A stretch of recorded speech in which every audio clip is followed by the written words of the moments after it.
कैसे स्थापित की जा रही है न्यायिक व्यवस्था। तो जहां तक हम इसकी अगर विशेषता की बात करें तो इसकी 2 विशेषता बताई गई।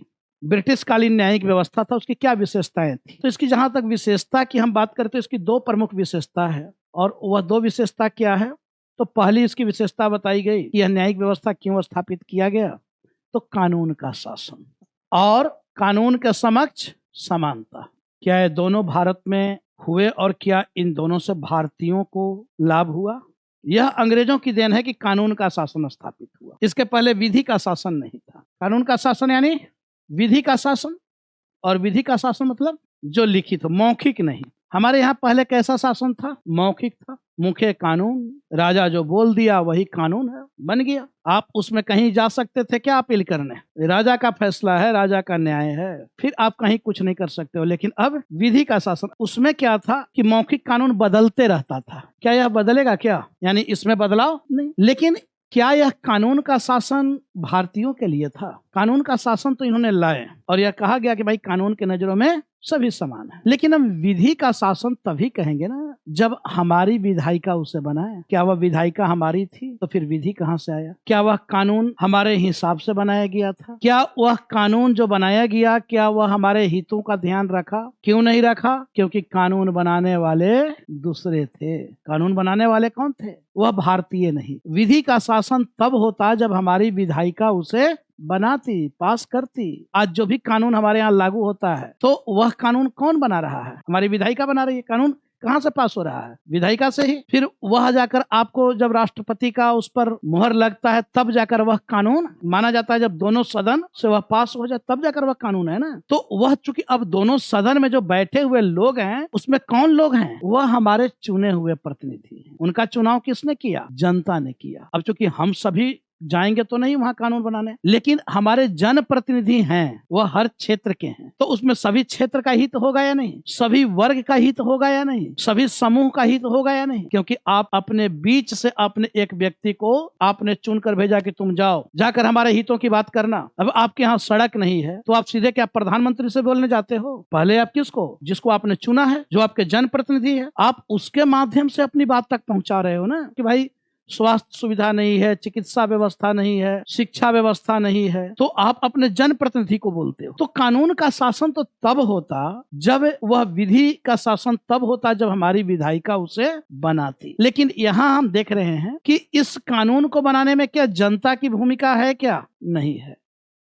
क्या हमारे प्रतिनिधि इस बिल पर बहस किए, क्या, तो हमारे प्रतिनिधि तो इस पर बहस किए नहीं, इस कानून को तो लाए नहीं। तो जब हमारे प्रतिनिधि इसको लाए ही नहीं, जब हमने प्रतिनिधि को चुना ही नहीं, तो फिर यह विधि का शासन कैसे हो जाएगा। फिर तो यह विधि का शासन है ही नहीं। क्योंकि विधि का शासन तब होता हम अपने प्रतिनिधि को चुनते, हमारे प्रतिनिधि उसको संसद में पहुंचाते, फिर संसद उसको पास करती, तब वह विधि का शासन होगा, तब वह कानून होगा। यही होता है ना कानून, कि भाई जनता जनप्रतिनिधि को चुनती है, जनप्रतिनिधि जाकर संसद में उस पे मत देते हैं और तब वह बिल पास होता है, और जब दोनों सदनों से पास होता है तब वह कानून बनता है। तो क्या यहाँ पे कहीं भारतीय जनता है, कहीं जनप्रतिनिधि जो है वह क्या जनता के द्वारा चयनित हैं। तो यह जो कानून का शासन है, विधि का शासन है, यह भारतीयों के लिए नहीं था, क्योंकि इसमें भारतीय जनमानस है ही नहीं। क्योंकि कानून के शासन का तात्पर्य क्या है, शासन और प्रशासन का संचालन जब हमारे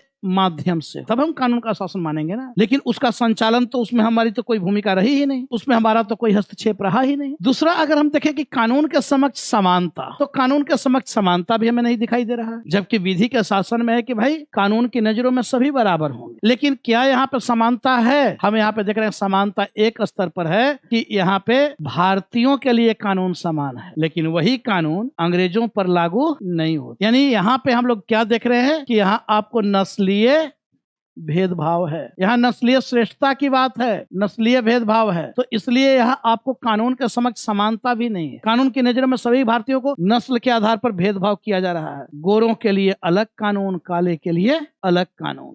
तो यहाँ पे कानून की नजरों में समानता ऊपरी स्तर पर सैद्धांतिक रूप से आप कह सकते हो कि सैद्धांतिक रूप से कानून के समक्ष समानता तो थी, परंतु व्यवहारिक रूप से कानून के समक्ष समानता का पालन नहीं किया जाता था। यानी सैद्धांतिक रूप से वह दिखता था, बतलाते थे कि कानून की नजरों में सभी बराबर हैं, कोई भेदभाव नहीं किया जाएगा। और इसी को लेकर 1833 का अधिनियम भी आया, जिसमें यह कहा भी गया कि किसी को भी जाति, नस्ल, धर्म और क्षेत्र के आधार पर किसी के साथ कोई भेदभाव नहीं किया जाएगा। लेकिन उसके बावजूद भी हमारे साथ भेदभाव जारी रहा। गोरे और काले के आधार पर यहाँ पे कानून दिया जाता रहा। यहाँ तक कि भारतीयों को ही सिविल सेवा में रोकने के लिए सिविल सेवा उम्र सीमा अधिनियम लाया गया। यहाँ आप देख रहे हो कि आगे चलकर इल्बर्ट बिल को लेकर विवाद उत्पन्न हुआ, एक बिल लाया गया। काले न्यायाधीश है, वह काले न्यायाधीश आपको गोरे लोगों को सजा नहीं सुना सकता है। अगर कानून की नज़र में सभी बराबर होते तो भारतीय समाचार पत्रों पर प्रतिबंध नहीं लगता, आपको भारतीयों को आत्मरक्षा के लिए अस्त्र शस्त्र रखने पर प्रतिबंध नहीं लागू होता। तो यहाँ हम देखते हैं कि यहाँ पे कानून के समक्ष समानता है ही नहीं। आज किसी के साथ भेदभाव किया जा रहा है कि आप इस जात के हैं, इस धर्म के हैं, इसलिए आपके साथ यह कानून, आपको ये लाइसेंस दिया जाएगा, ये लाइसेंस नहीं दिया जाएगा, आप यहाँ जा सकते हो, आप यहाँ नहीं जा सकते हो।